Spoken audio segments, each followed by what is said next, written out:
Stevenson. I'm a pastor in Houston, Texas. My wife and I pastor Houston Faith Church. She's been here, I think in 2019 she came. But finally I got to come. But I'm here to help, number one, pastors and leaders, and then number two, the church here in Malta. Whomever and however many we can touch is the goal. That's the goal of the Lord Jesus Christ, is to reach the next person, and reach the next person, and teach the next person, and teach the next person. And so I hope that we can go far in these next 3 days. I think we can.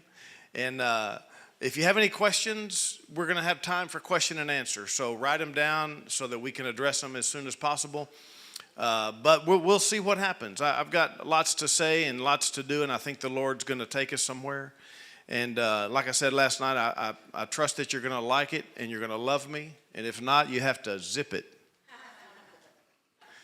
And forgive me. Matter of fact, you can just go ahead and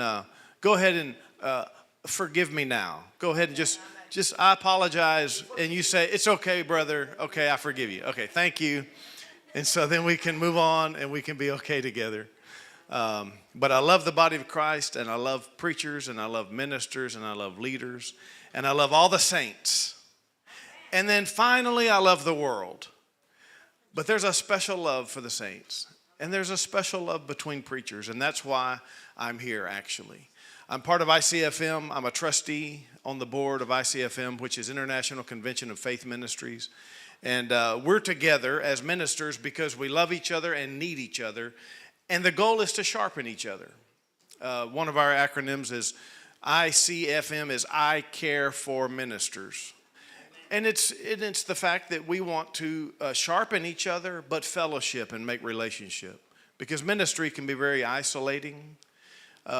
Even as a Christian, even Christianity is quite isolating, where you have your personal relationship with God. You're pulled away from the world. And so it's just you and the Lord. And that's why you need the family of God. And preachers need each other. Because we can get so, caught up in the work and so alone. And so we have to put our faith out and make effort to get together. And so I like to thank everybody for coming and using your faith to be here.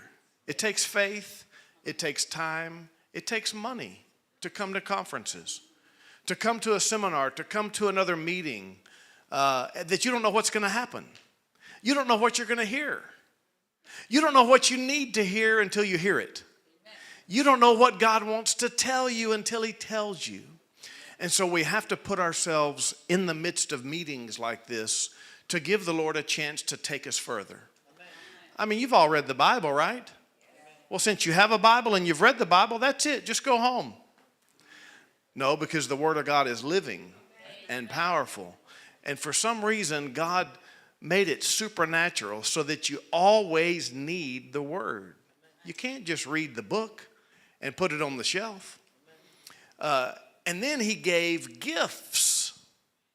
He didn't just give you a Bible. So Christians cannot just take their Bible with the Holy Spirit and go home and learn from God and grow as a Christian. No. He ascended to heaven and gave gifts to men. He gave preachers and teachers for us so that we could be edified and grow. We can't grow without each other. We can't grow without the teachers and preachers. We can't grow without the body, but we also can't grow without the gifts Jesus gave. Jesus gave people, preachers, to the church. And so we have to put ourselves under them. We have to listen. We have to learn. We have to grow together like that. Okay, so you all know that, but I'll talk more about ICFM because it is open for anybody that wants to join. And membership is not coercive and pressure-driven and all of that. It's just a volunteer type of organization. There's no control at the top over everyone. It's not a denomination. So I'll share more about that later if you wanted to be part of ICFM. But really, our goal with ICFM around the world is to host meetings like this as much as we can. We go to countries all over the world and gather leaders and preachers to simply help them do their job better, to help them reach their country better, faster, with more power, more fruit, more effectiveness. So that's what we're doing here. And we'll do it for big conferences. We'll do it for small conferences. It doesn't really matter. We just want to find the next preacher. We want to find the next pastor, the next evangelist, the next apostle, prophet, or teacher, and help them along their journey. And so I trust that that's what's going to happen to you. All right? So I'm sure you'll hear at least one thing that lights your candle. At least one thing that'll spark you on the inside. So let's pray, and then we'll open the word. Father, we love you. We thank you so much. We give you honor in advance for the word of God. We ask that mighty, wonderful things happen this week for everybody in Jesus' name. You know us all. Everybody's seen in your eyes. So take us where you need us, God, and take us where you want us. So we thank you for loving us and blessing us. We thank you for the wonderful Holy Spirit. And we ask that miracles happen for everybody here today in Jesus' name. Amen. Amen. Praise the Lord. All right, well, we got 2 sessions this morning. And second session, I'm going to take you through a little bit of our minister's handbook, which is designed for everybody, whether you're a pastor or in ministry already, or you're a leader, or even for church members who just kind of want to peek behind the curtain of what real gospel ministry is all about. But we'll go through our 50, my wife and I put this together, our 50 preaching tips, 50 ministry tips. We'll do that on the second session. But first, open your Bible to 2 Timothy. And we are gonna use the Bible, so be quick or fake it. You know how it is. You're looking for and everybody stops turning the pages, and so you stop. And you're in Amos. You're way off somewhere, but you stop because everybody stopped.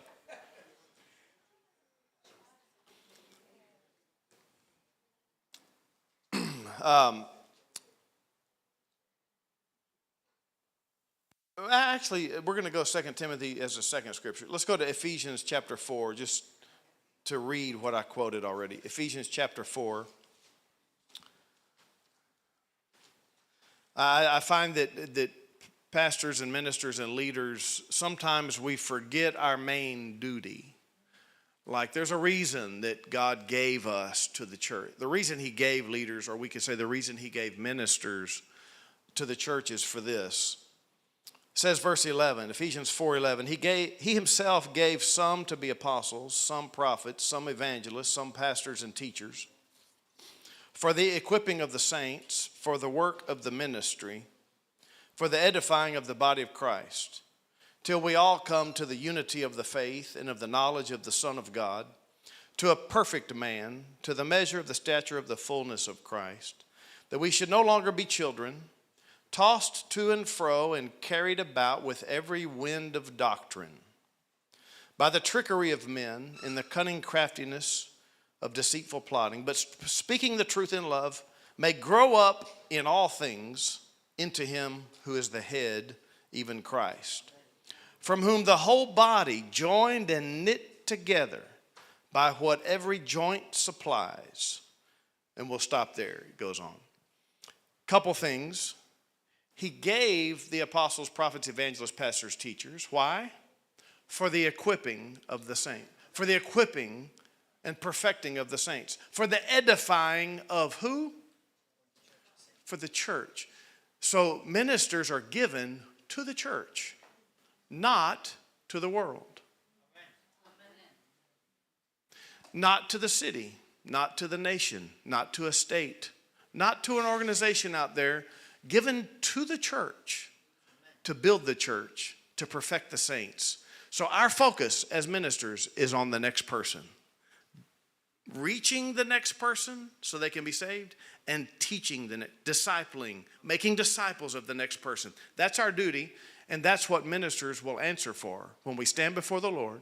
First, you stand as a Christian, and so we're judged as a Christian. Every man is judged at the judgment seat of Christ. But then teachers and preachers are judged a second time. We have a second judgment. And that's why he said, we don't want many of you to desire to be teachers, for you'll receive the greater judgment. We receive a second judgment, which is based on how well we did our role in taking care of the saints. That's where our motives are checked. We need to have perfect motives. You have to be totally honest. You have to be prepared. You have to be developed. You have to mature. You have to focus and emphasize the right things. Ministers especially cannot get distracted with what's going on in the world because the church needs us. If the pastor gets distracted, the people get distracted. The apostle gets distracted, everybody's distracted. And so we have to stay on course, that it's all about the unity of the faith, getting the body of Christ knit together. Make sense? And then it says here, tossed to, we don't want people to be children, tossed to and fro, carried about with every wind of doctrine. So I want to talk a little bit about doctrine because it is the anchor for what we teach and preach. We do have to get the Bible right. I mean, there's only one word of God. And so we need to teach it and preach it right and understand it right because it's easy to deviate. And winds of doctrine blow all over the world, don't they? The United States creates all sorts of wind that comes all the way over here. And it doesn't mean it's true and accurate. Just because it's been preached doesn't mean it's right. Sometimes it's not detrimental, but it's distracting. A lot of times it comes from well-meaning Christians. I mean, honest Christians doing their best, but just might have it off a little bit. And when that happens at a large scale, it can taint the whole world. I've seen it happen many times. So we're going to talk a little bit about doctrine just to make sure that we're kind of on course. Now, do y'all use the word doctrine or teaching? It's the same word as teaching. Doctrine is fine? Okay. Okay, now go to 2 Timothy chapter 3.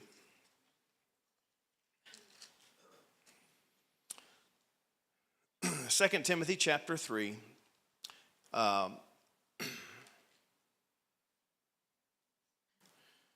And I want to kind of point us toward Paul because Paul wrote, about 2/3 of the New Testament.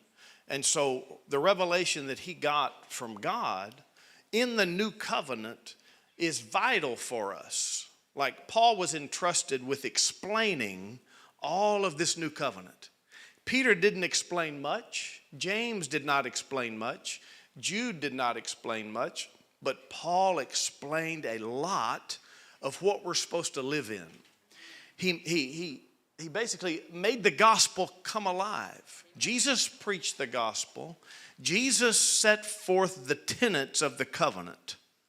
Everything that's in this new covenant, Jesus made mention of, but he did not explain it. Jesus, he mentioned righteousness by faith, but he didn't explain it. Remember he talked about the two men who basically stood before the Lord, and one said, I'm a sinner, be merciful to me. The other one said, I'm not like most sinners. I give my tithes, I do what's right. And so justified by faith. So Jesus gave a parable about it, but he didn't explain it fully. You don't understand righteousness by faith alone until you start reading the letters of Paul. Isn't that right?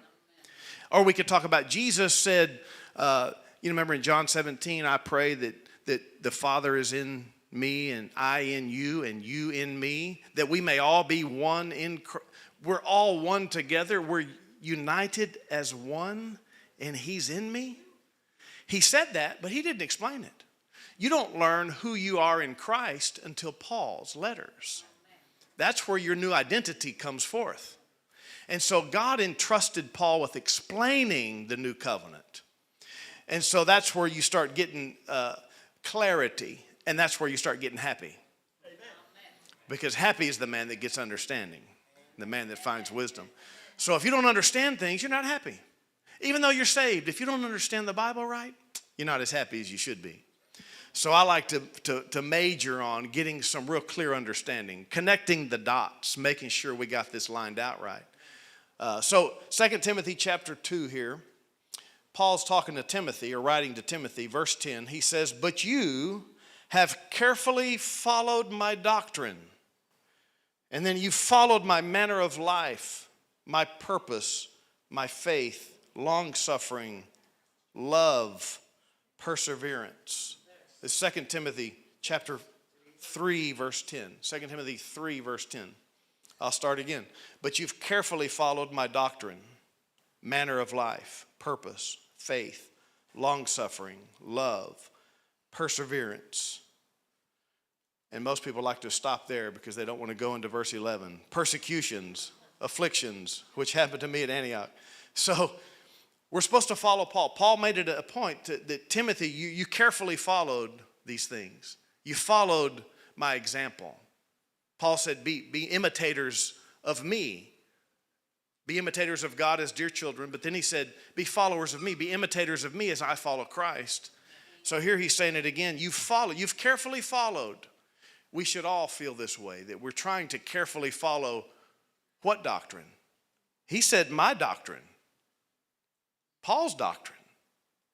Paul even called it his gospel. Remember that? That we'll be judged according to his gospel? What's he saying? Well, he's saying that he's taken it on as a personal gospel. It's the one gospel, the good news of Jesus Christ and everything that is in him. And it was Paul's. He got to explain it, and now it's ours. And so according to my gospel, which better be from the scripture, we should all be preaching the one gospel. But he said, you've carefully followed my doctrine, manner of life. What's it referring to? Well, he gave some life examples where, if you don't work, you don't eat. And so one of our instructions to preachers is if you want to be in ministry, you better work. If you want to be paid in ministry, or we could say paid by God for your gospel work, you got to work. Preachers cannot work part-time and expect a full-time salary. If you want to be paid by God, because those that preach the gospel should live of the gospel. But if you want to get paid by God and taken care of and supplied by God, you better work a full-time role. And if you don't have enough to do, you better find something to do. And if you run out of things to do, you better go to the streets and start winning souls. Or you better find yourself in the prayer closet. Or you better write books. You better do something on media. And so I always tell pastors, because, sometimes they have to work a second job, and I get that. If you have to work a dual role, then you need to do that. Paul did that, when he needed to. He worked, made tents, he worked when it was necessary. You may have to work for a season, but just know this, that God will supply you either with a dual role, or if you'll put in 40 to 60 hours a week pastoring or preaching, teaching, whatever you can do, then you'll start seeing some salary come in. Why? Because his promise won't go unmet. He said he would never send a soldier to war without feeding them. He would never let a farmer mess with a crop without getting to eat it. And so you have to anchor to that. You have to believe that 100%, wholeheartedly, that, if I'm in ministry, if I'm preaching the gospel, God will supply. Amen. And you stay with that, and then you'll see the supply. If you waver about it and worry about money, you won't ever see it. Amen. So anyway, those are just basic things. We'll get to that at some point.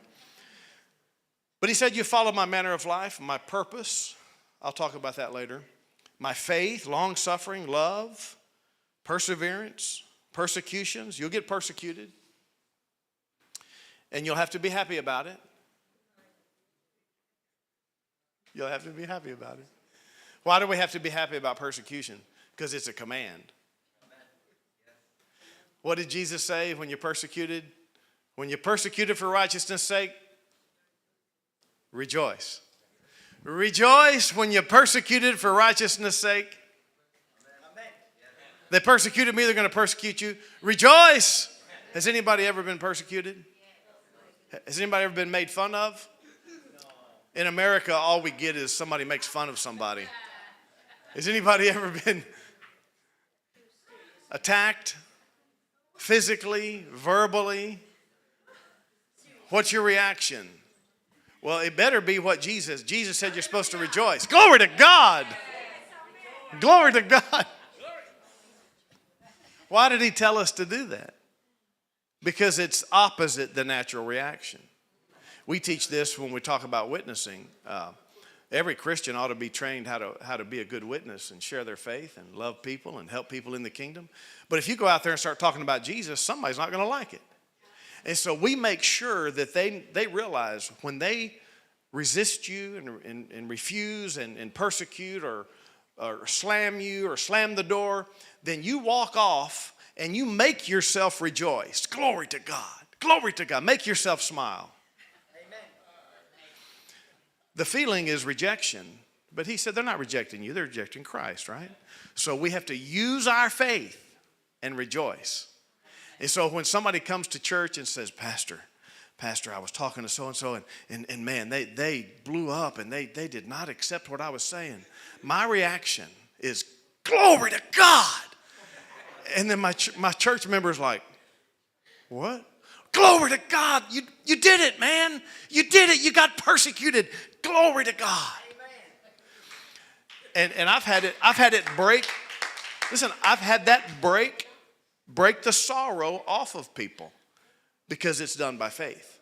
So anyway, we're going to live by faith and we're going to take it like a man. I mean, we're going to take it like a Christian. We're going to take it like a Christian.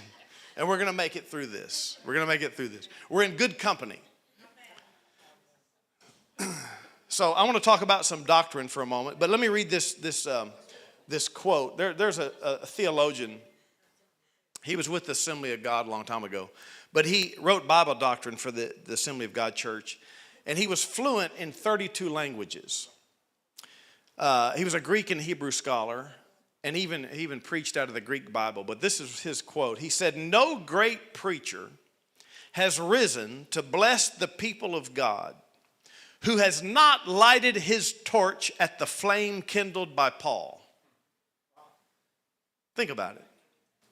He said, even after 2,000 years, preaching in 1,000 languages, the Bible translated into thousands of languages, there are hundreds of thousands of puppets around the world quoting the apostle. Paul's letters are the advanced teachings of the Lord Jesus Christ. The advanced teachings of the Lord Jesus Christ. Another guy said that Paul's letters contain the thoughts that Jesus carried away from this world unuttered. We need to get familiar with the letters, and you know that. But I want you to understand that Jesus said, he said, I've got many things to tell you, but you cannot bear them now. He told his disciples, I'm leaving. I have a lot to tell you, but you can't handle it. What did he mean by that? Well, he meant that they weren't saved yet. They weren't born again. Their spirit was not alive and able to understand. They did not have the Holy Spirit, who is the guide into all truth. So not until the Holy Spirit came, not until they were born again, could the disciples understand this new covenant.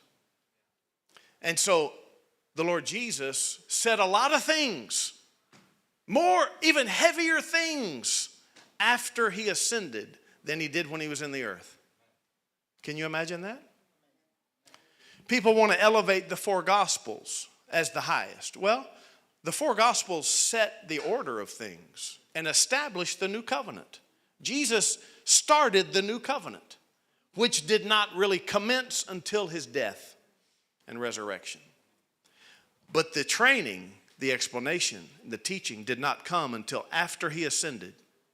And so we have to trust that Jesus spoke many things to us through the Holy Spirit, through Paul the apostle and the other apostles, so that we could understand new covenant life. So I want us to be able to elevate these new covenant epistles as high as all the rest of the words of Jesus. So the words in red are not more important than all the rest of the New Testament. Really, the whole New Testament should be written in red because it's all from the heart of Jesus.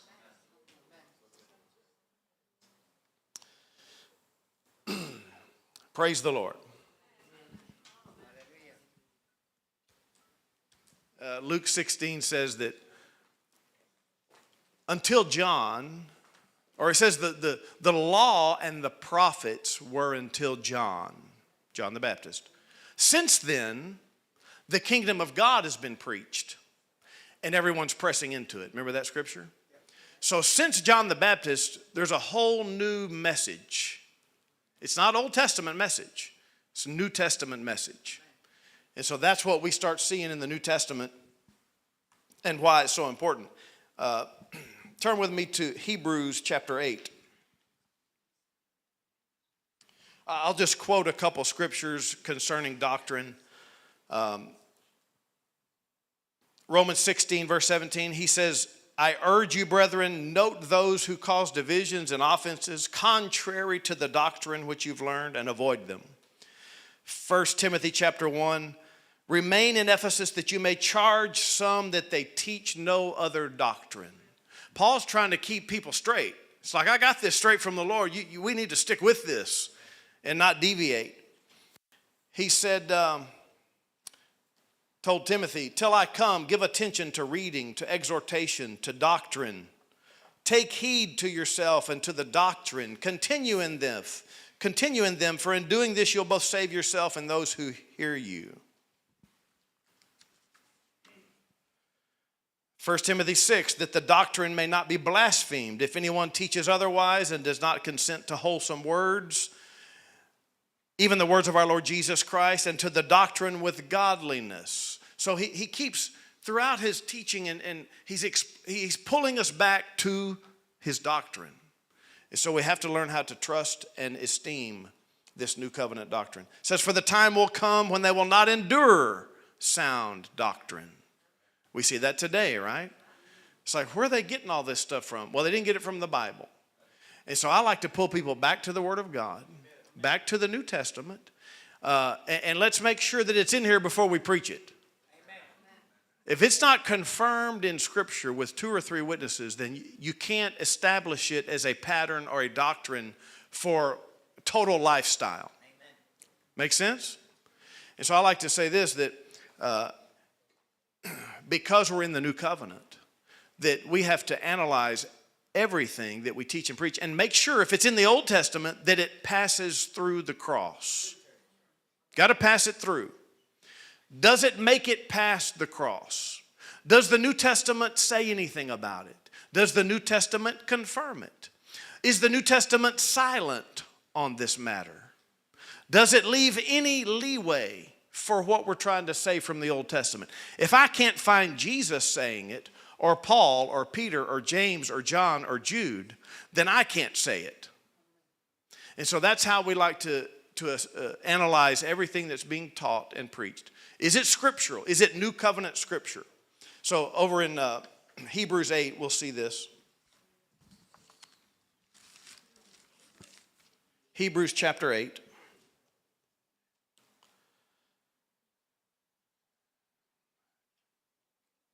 Speaking of Jesus, he's the minister of a new covenant. But then it says, verse 6, but now he, Jesus, has obtained a more excellent ministry, inasmuch as he is mediator of a better covenant, which was established on better promises. For if that first covenant had been faultless, then no place would have been sought for a second. Now the first covenant is the old covenant. You understand? First covenant is the old covenant, which started with circumcision of the flesh. That's what allowed entrance into covenant with God, was circumcision of the flesh. And then the law was added. And then the prophets were added. So when it says first covenant, it's talking about circumcision plus the law plus the prophets. Make sense? If that first covenant was faultless, then no place would have been sought for a second. Because finding fault with them, he says, behold, the days are coming, says the Lord, when I will make a new covenant with the house of Israel and with the house of Judah. Not according to the covenant that I made with their fathers in the day that I took them by the hand to lead them out of the land of Egypt, because they did not continue in my covenant, and I disregarded them. For this is the covenant that I will make with the house of Israel after those days. I will put my laws in their mind and write them in their hearts, and I'll be their God, and they'll be my people. None of them shall teach his neighbor, and none his brother, saying, know the Lord, for all shall know me, from the least of them to the greatest of them.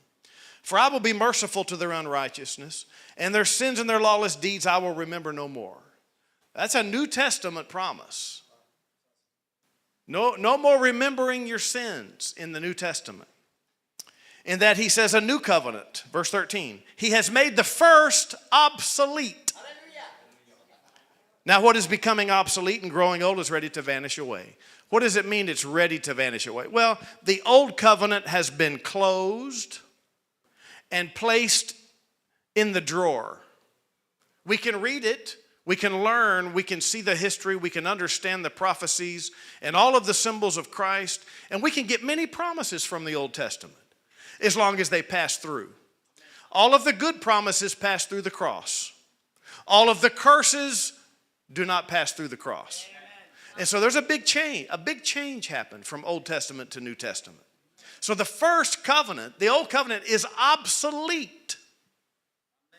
It doesn't even exist for the Jews. The Jews have no old covenant left. This covenant was given to the Jews. The new covenant was for the Jews. And he closed the old. So if they don't have Christ, they don't have covenant. Now that's another door I don't want to go through right now, but I want you to see how important this new covenant is. The first covenant is obsolete. So we only live in the new covenant. There's only one covenant. And so we need to major in this new covenant and all the premise and promises and principles of the new covenant. It's like an umbrella or a canopy. In the Old Testament, they lived under this canopy called the Abrahamic covenant and the Mosaic covenant, the circumcision plus the law and the prophets. And it was a canopy they lived under to have covenant with God. They got the blessing.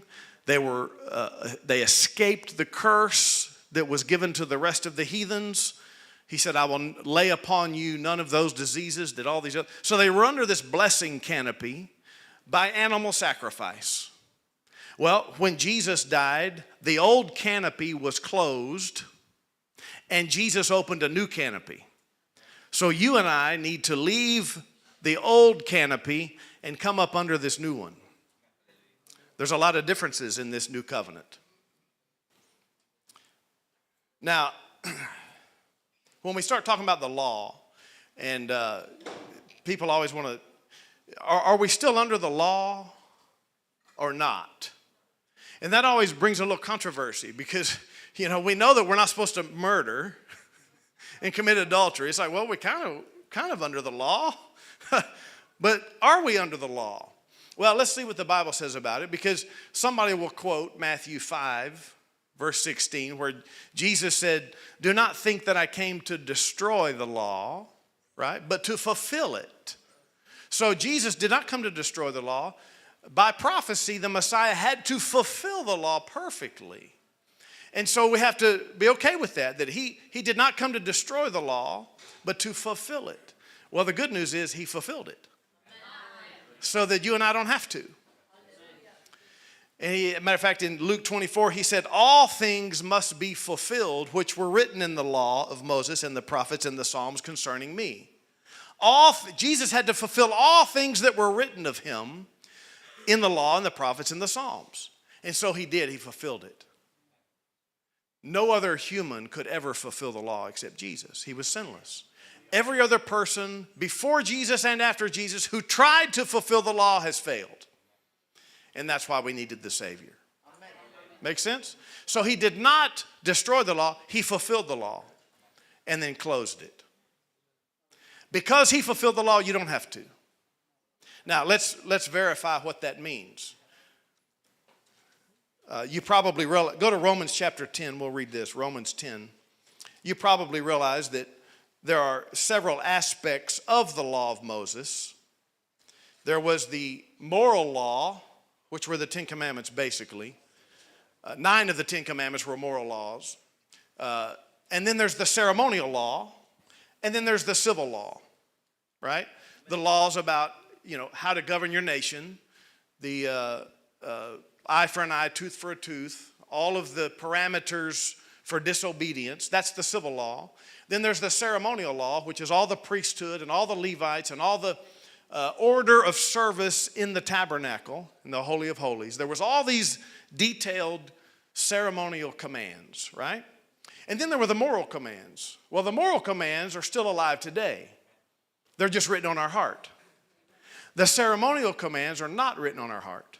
Neither are the civil commands. Now, some of the civil commands are good. Like many nations carry some of those civil commands, how to keep order in a land. But they're not required by law, by God's law. So we are freed from the ceremonial law, meaning no Christian needs to know anything about the Jewish calendar. Amen. No Christian needs to concern themselves with any of the Jewish feasts. That's the ceremonial law. All of those things were fulfilled in Christ. So you can have your feast or you can be saved in Christ. Which one? Okay, yeah.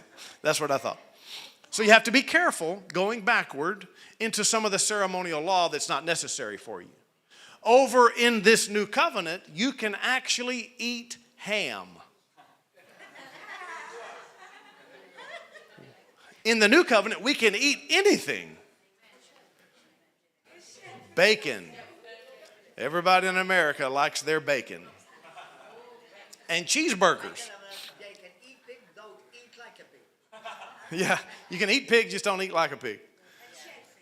Even pizza, meat pizza was illegal for Jews to eat because you could not mix the cheese and the meat. Cheeseburgers, we can have cheeseburgers. They cannot have cheeseburgers.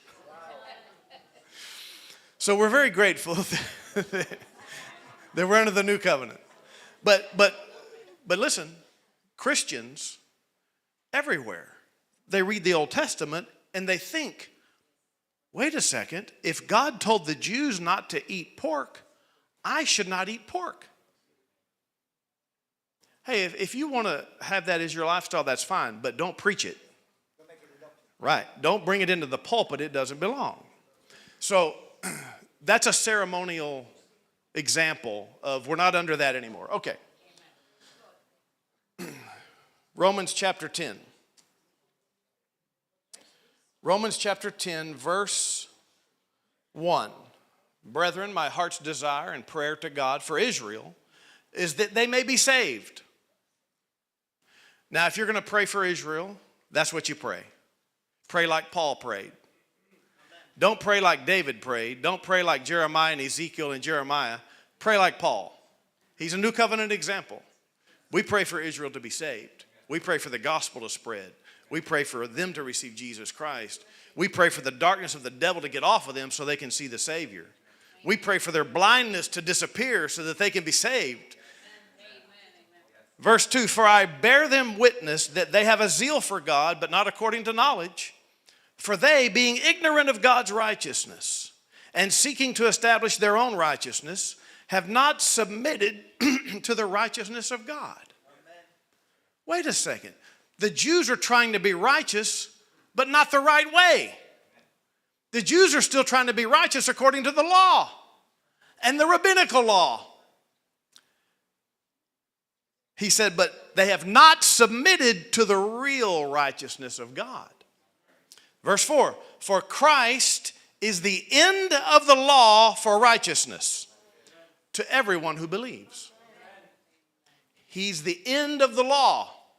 So the law did not continue for the Christian. Christ is the end of the law for righteousness. Not for morality. We still are called to morality. Actually, our morality is a higher calling than it was in the Old Testament. So we are not freed from morality.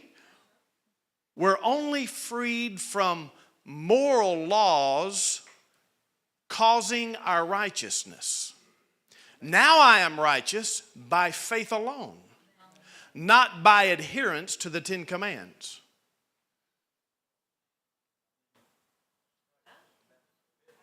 Listen, it's hard to swallow. And that's why he had to say it so many different ways in so many different letters. He had to explain we are righteous without obedience to commands. It's hard for a human to understand that. It's like we understand the merit system. Do good, do bad, get bad. Do good at work, get the promotion, do bad, get fired. But don't bring that into your relationship with God because he has mercy on your unrighteousness. And so even if you disobey 2 out of the 10 commands, you're still saved. It's like, don't tell people, some people, don't tell people that. They will sin. No, you have to help people understand this relationship with God. This relationship with God is now different than Old Testament, where it was people with a distant God. Our new relationship with God is father to child. And if you'll remember that's the anchor point for your relationship with God. It's father to child.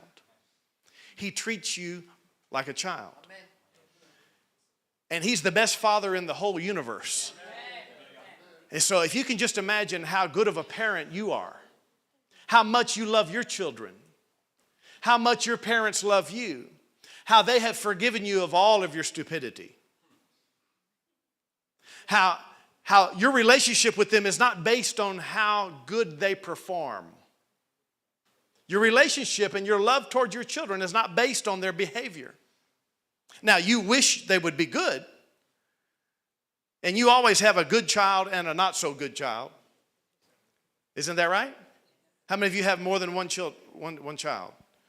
Okay, and so you have one child that's better than the other. Don't tell them that, but one child behaves better than the other. But they both get to eat, don't they? They both get your love, don't they? They both get your hugs, don't they? They both get birthday presents, don't they? Even though parents will sometimes say, now, if you don't act right, you're not going to get to have the blessing. They still give them the blessing. They still take them on vacation. They still dote over them and love them and do everything for them because their behavior does not interrupt the relationship. Same with God. God loves the good Christians and he loves the bad Christians. Now, bad Christians are not pleasing to God for that moment, just like your children may not please you every day or every moment of every day.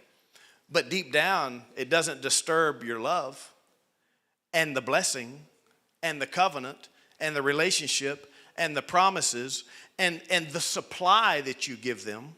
You don't withhold food because they were bad. God will not withhold promises and blessings from you because you're bad. Now, we want you to be good, but you have a relationship with your Father that eliminates the penalty for sin. Could it be? Could it be that we're actually redeemed from the curse of the law? Do you remember that? Galatians 3:13, that Christ has redeemed us from the curse of the law, being made a curse for us. For it's written, cursed is everyone that hangs on a tree, that the blessing of Abraham might come upon the Gentiles through Jesus Christ. Could it be? Now, how did the curse come in the Old Testament? Why did the curse come in the Old Testament? Why did the curse come? For disobedience. Remember, he said in Deuteronomy 28, if you do not obey all these commands, which I command you this day, then all these curses will come upon you. And it goes on for many, like 40-something verses explaining the curse. Why did the curse come? Because of disobedience. But Christ has redeemed us from the curse of the law. So now disobedience does not bring curse. Disobedience does not bring curse any longer. That stopped at the cross. Christ redeemed us from the curse of the law. I'm redeemed now from my disobedience causing punishment and penalty from God. And that's why you're all here today. That's why the chairs are filled with people and not ashes, because God did not zap you for your sins last week or last year.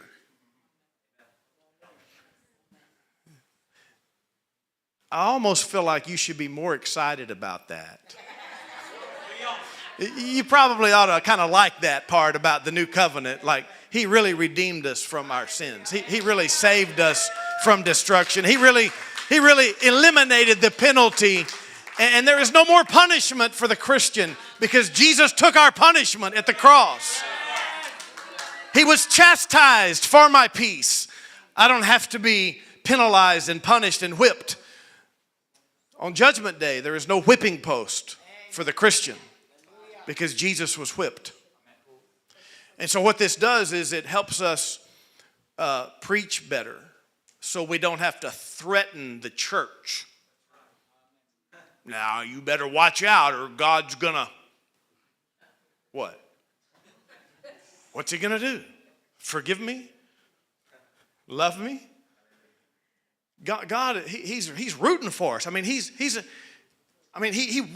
just, it's like a coach on the sideline. Come on, don't mess up. It's not like he's hurting everybody that messes up. Don't go that way. Oh, don't go that way. Come back to me. Come back to me. That's a lot different, isn't it? I remember one time I took one of our church kids to the park for his ball game or something. Or I went to see his ball game, and after the ball game, he wanted to stay at the little carnival. And I said, I'll take him home. And so I was hanging out with him. He's about 10 years old. And there was a big bouncy moonwalk. Is that what you call them? The big air thing? A what? Bouncy castle, right? And casa or castle? Yeah, castle. Okay, and so he wanted to go in there. And so I said, okay, let's go over there. And so we looked in, and there was a bunch of big kids, a bunch of big teenagers, bouncing around in there. I'm like, ooh, I don't think you should go in there. You're going to get hurt. He's like, no, I can do it. I want to go in there. I said, I don't think you should go in there. It's a bunch of big kids in there. He goes, no, please. I said, okay, so take your shoes off. I said, now listen, you go into the corner and you stay away from the big kids. You bounce over there by yourself in the little corner. And he said, okay. So he goes in there and I see him bouncing around. And then I see him starting getting close to the middle where all the big kids were. And I'm like, oh, no. I'm trying to, but it's so loud, all the kids are yelling. I'm like, no, get up, get back to the corner, back to the corner. But he keeps coming over. And I'm like, oh, and I'm like, oh. And then boom, sure enough, he got bopped. He got hit. He starts crying. He's coming out. I'm like, come on. We got his shoes on and he was okay. But the picture of it was how God feels with us. He's like, stay away from the devil. Stay away. Resist the devil. Don't get close to the devil. Stay away from the world. Don't get close to the world. No. Stay where I sit. Oh, no. Come on. He's hollering at us. He's urging us. He wants us. And then we get bopped by life. But don't blame God. He didn't punish us. He didn't cause the harm. He didn't cause the affliction. It was our choices. It was our neglect. It was our lack of faith. It was our lack of sensitivity to his spirit, to his voice. Does that make sense? So God is a father now. He's a father now. And fatherhood changes everything. Listen, father-sonship changes everything between us and God. Changes everything. Hallelujah. Praise the Lord. Is that good enough for a first session? That's wonderful. Okay.